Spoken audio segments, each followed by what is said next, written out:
Et bien salut tout le monde, c'est Red. Donc aujourd'hui on se retrouve pour la review de l'épisode 5 de l'attaque des titans. Si vous n'avez pas vu encore mon avis sur la saison, les 3 premières saisons ainsi que les 4 premiers épisodes de la saison 4, je vous conseille d'aller voir du coup ma vidéo que j'ai postée un peu avant sur l'attaque des titans. Bref, que dire de cet épisode? C'est plus une sorte d'épisode entre guillemets transition, parce que du coup on va nous amener peu à peu vers la guerre entre Mar et donc du coup Eren ainsi que son crew entre guillemets. Donc bien évidemment on nous laissait avec Eren et Reiner qui parlaient, qui étaient face à face.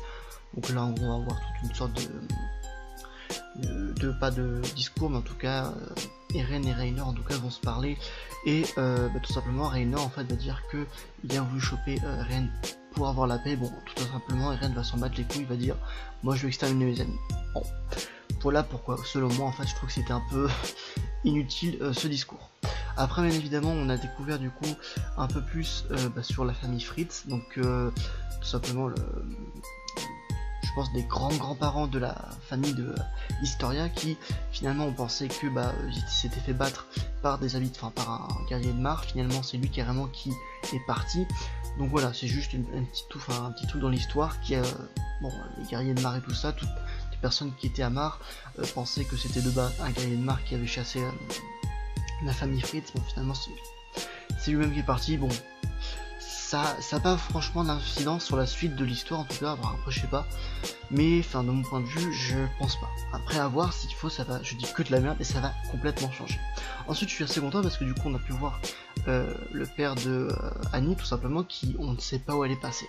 Donc, soit à mon avis elle va revenir un peu plus tard dans l'histoire, je sais pas, étant donné qu'elle est enfermée entre les murs dans une sorte de cristal, je sais pas, réussir à se libérer et tout ça. Et puis derrière du coup on va avoir une Annie qui va choper Eren. Ça me semble quand même un peu compliqué parce qu'il est quand même assez loin de Mar quand même, donc ça serait assez chaud, à moins que la guerre se redirige au niveau des murs Shiganshina et tout ça. Mais voilà, je suis assez content parce que du coup on parlait quand même de Annie qu'on n'a pas vu depuis la saison 2 dès qu'elle s'est cristallisée. Et clairement en fait je trouve que c'était un très bon personnage parce que c'était le premier titan tout simplement qui réfléchissait et qui tout simplement était entre guillemets plus intelligent, mis à part du coup Eren, mais qui était du côté des humains. Donc là ouais, c'est vrai qu'Annie franchement je trouve que étant donné que c'était le premier la première etc, j'avoue que ça me manque un peu.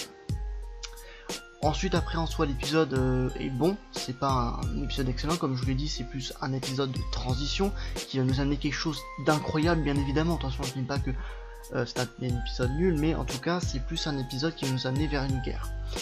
Donc en tout cas j'ai très hâte du coup de voir ce qui va se passer. Bon après j'ai pas grand chose à dire tout simplement sur cet épisode, mis à part que du coup on a pu voir vite fait Armin qui a pu piéger du coup les deux autres titans primordiaux, je sais plus leur nom.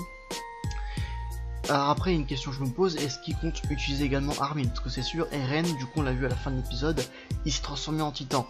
Mais est-ce que Armin a eu le temps en 4 ans, parce que du coup s'il se passe 4 ans après, est-ce que Armin a eu le temps de maîtriser le titan colossal? Là est ma question, parce que ça pourrait avoir des combats assez plutôt tout simplement colossal, voilà, ça pourrait quelque chose quelque chose d'extraordinaire je trouve au niveau des combats, parce que franchement ils ont deux titans, clairement faudrait qu'ils les utilisent. Donc à voir après par la suite si tout simplement Armin utilisera son titan. Donc ouais, comme je vous l'ai dit, l'épisode se finit par Eren qui se transforme en titan et qui graille du coup le mec qui faisait un discours etc. Pour moi ça va tout simplement partir sur une baston générale. Après ce qui est bizarre c'est que je me souviens pas avoir vu Sieg, je crois que c'est le frère de Eren, enfin le demi-frère de Eren.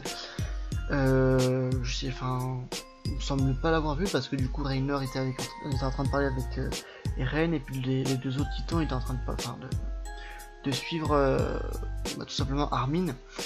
Donc clairement soit il a senti venir, soit il a vu, je sais pas. Mais en tout cas je sais que Sieg quelqu'un en général de très très fort et très au niveau de tout ce qui est tactique et tout ça, il est très fort, donc j'ai hâte de le revoir en action parce que son Titan Bestial est juste incroyable. Je sens qu'à l'époque de la saison 2-3, j'avoue que j'étais complètement sur le cul quand je voyais ce Titan qui clairement pouvait contrôler les autres Titans parce que il a du sang royal et tout simplement qui était vraiment différent. Au début j'ai cru carrément que c'était un animal. J'avais dit que de la merde et tout ça, bref.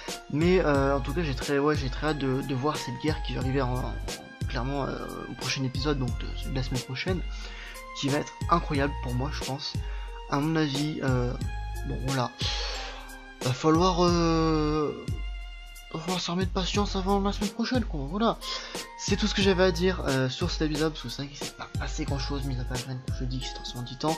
C'est tout ce qu'on a eu, mis à part pas un discours, mais en tout cas Reiner et Eren qui se parlaient, pour au final dire ouais en fait moi je protège mes amis en défonçant mes ennemis, tout simplement. Voilà, en soi c'est plus un épisode de transition comme je vous l'ai dit, et qui sert en fait à transition vers la guerre. Donc n'hésitez pas à me dire ce que vous en pensez. Moi c'est pas un bon épisode, c'est pas un mauvais épisode, je dirais que c'est un moyen épisode, quoi. Voilà, clairement, voilà, il est moyen, clairement. Et je pense que le 5 du coup, le 6 pardon, excusez-moi, sera juste incroyable. De mon côté, je pense que je vais lire les mangas, l'histoire de voir en fait, parce que je peux pas tenir clairement les amis, je n'en peux plus, je dois lire les mangas. Et puis du coup, nous on se retrouvera pour une prochaine vidéo, critique, review de mangas, etc. Il y a Boruto qui a pas mal continué, entre temps j'ai pas eu le temps de faire la review, mais je ferai une sorte de petit résumé pour après vous donner mon avis, etc. Mais voilà, je suis enfin content que la chaîne entre guillemets revienne du côté manga, gaming, etc. Parce que c'est vrai que pendant septembre c'était pas trop ça. Bref, c'était Red, bonne partez-vous bien, à la prochaine pour une prochaine vidéo, ciao ciao.